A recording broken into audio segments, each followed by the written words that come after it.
Hello guys. आज हम Newton first law of motion, second law of motion and third law of motion के बारे में study करेंगे। तो चलिए स्टार्ट करते हैं। Question number 1, law of inertia is known as. Option number A Newton first law of motion, option number B Newton second law of motion, option number C Newton third law of motion, या option number D Newton gravitational law. तो आप अगर question number 1 में हमें बोला गया है कि लॉ ऑफ इनर्शिया क्या रिप्रेजेंट करता है। लॉ ऑफ इनर्शिया होता है the natural tendency of an object. Object की एक नेचुरल टेंडेंसी होती है, वो जिस स्टेट में है, अगर वो स्टेट ऑफ रेस्ट में है या फिर वो यूनिफॉर्म मोशन में है, वो उसी पोजीशन में उसी स्टेट में रहना चाहता है जब तक कि आप उसके ऊपर एक्सटर्नल फोर्स अप्लाइड नहीं कर देते। ऑब्जेक्ट जो है अपने इनर्शिया के कारण जो उसकी स्टेट में एक सडन चेंज आता है उसके लिए रेजिस्ट करता है, इनकार करता है। एंड जो आपका Newton first law of motion है, Newton first law of motion state करता है कि कोई ऑब्जेक्ट है, अगर वो आपकी अपनी स्टेट ऑफ रेस्ट में है या फिर यूनिफॉर्म मोशन में है, वो उसी पोजीशन में रहना चाहेगा जब तक कि उसके ऊपर एक्सटर्नल फोर्स अप्लाइड करके उसकी डायरेक्शन में या फिर उसकी मोशन में, स्पीड में कोई चेंज ना किया जाए। सो the option number A is the correct answer, Newton first law of motion. So law of inertia is known as the Newton first law of motion. Question number 2, a motor car makes a sharp turn at high speed, we tend to get thrown to one side because of। Question number 2 में बोला गया है कि एक car high speed पे एक sharp turn लेती है तो हम एक और झुकने लगते हैं, तो ये किसके कारण होता है। Options are acceleration, momentum, inertia of body, या नन ऑफ दिस। सो जब गाड़ी जो है वो हाई स्पीड पे एक शार्प टर्न लेती है तो हमारी बॉडी, उससे पहले हमारी बॉडी एक जो उसकी स्टेट ऑफ रेस्ट में वो होती है उसे बनाए रखना चाहता है। जब कार की दिशा को बदलने के लिए जो इंजन है उसके द्वारा एक अप्लाइड एक्सटर्नल फोर्स लगाई जाती है, तो हम अपने शरीर के इनर्शिया के कारण एक और झुक जाते हैं। So the correct answer is inertia of body. Option number C is the correct answer. And then question number 3, inertia of a body is a quantitative measure of its। inertia of body के inertia को आप किसके द्वारा measure कर सकते हैं। Options are velocity, B mass, C acceleration, या D force. तो चलिए इसे एक एग्जांपल के द्वारा समझते हैं। हमारे पास मान लीजिए एक ठेला गाड़ी है और एक हमारे पास जो है रेलगाड़ी है।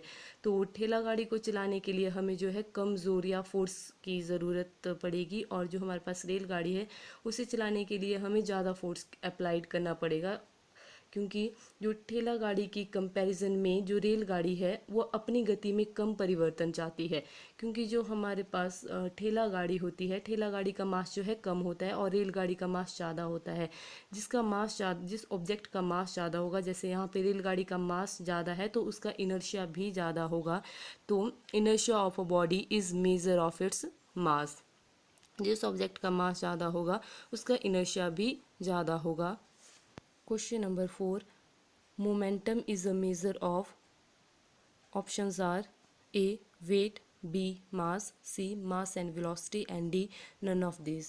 So we know that momentum जो आपका होता है P is equal to the mv। So option number C is the correct answer। आप momentum को mass and velocity के द्वारा भी मेज़र कर सकते हैं। तो then question number 5, momentum is. हमने अभी देखा जो मोमेंटम है P is equal to the M V होता है। वी नो दैट जो मास होता है वो एक स्केलर क्वांटिटी है, ठीक है। स्केलर क्वांटिटी का मतलब है स्केलर क्वांटिटी है। स्केलर क्वांटिटी का मतलब है कि इसके पास ओनली मैग्नीट्यूड होता है। ये एक स्केलर क्वांटिटी है, इसके पास ओनली मैग्नीट्यूड है। और जो वेलोसिटी है आपके पास वो एक वेक्टर क्वांटिटी है। वेक्टर क्वांटिटी है, इसके पास डायरेक्शन। वेक्टर क्वांटिटी का मतलब है इसके पास मैग्नीट्यूड भी है एंड प्लस डायरेक्शन भी है। तो सो आपका जो मोमेंटम है, मोमेंटम भी आपकी एक वेक्टर क्वांटिटी होती है। So option number B is the correct answer. Question number 6, relation between force, mass and acceleration is given by. We know from the Newton second law of motion that जो आपका force होता है वो F is equal to the m into a होता है। Force is equal to the mass into acceleration. So Newton second law of motion is the correct answer. Then question number 7, SI unit of force is. Option number A kg metre per second square, option number B kg metre per second, option number C kg metre and D none of this. So अभी हमने पढ़ा जो force होता है आपका F is equal to the mass into acceleration. जो आपका मास होता है, मास को हम मेज़र करते हैं केजी में और एक्सेलरेशन को मेज़र किया जाता है मीटर पर सेकंड स्क्वायर में। So the correct answer is kg metre per second square. So option number A is the correct answer. Question number 8. According to the third law of motion, action and reaction, options are A. Always act on the same body. B. Always act on different bodies in opposite direction. Option number C. Have same magnitude and directions. Option number D. Act on either body at normal to each other. So we know that every action has equal and opposite reaction. तो चलिए example के द्वारा समझते हैं। For example हम दीवार के ऊपर फोर्स लगा रहे हैं, जितनी फोर्स हम दीवार के ऊपर लगा रहे हैं दीवार पे हम पे उतना ही रिएक्शन फोर्स लगा रही है। तो इसमें आप देख सकते हैं कि हम दीवार के ऊपर फोर्स लगा रहे हैं और दीवार हम पे फोर्स लगा रही है। तो so always act on the different bodies and in opposite direction. हम दीवार की तरफ फोर्स लगा रहे हैं, मतलब उसकी डायरेक्शन में लगा रहे हैं और वो हमसे अपोजिट डायरेक्शन में हमारी तरफ लगा रही है। So option number B is the correct answer. Then question number 9. Action and reaction do not balance each other because options are A. They are in opposite direction but act on different bodies.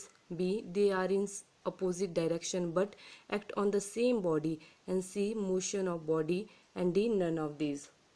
So the correct answer is they are in opposite direction but act on the same body. So option number B is the correct answer.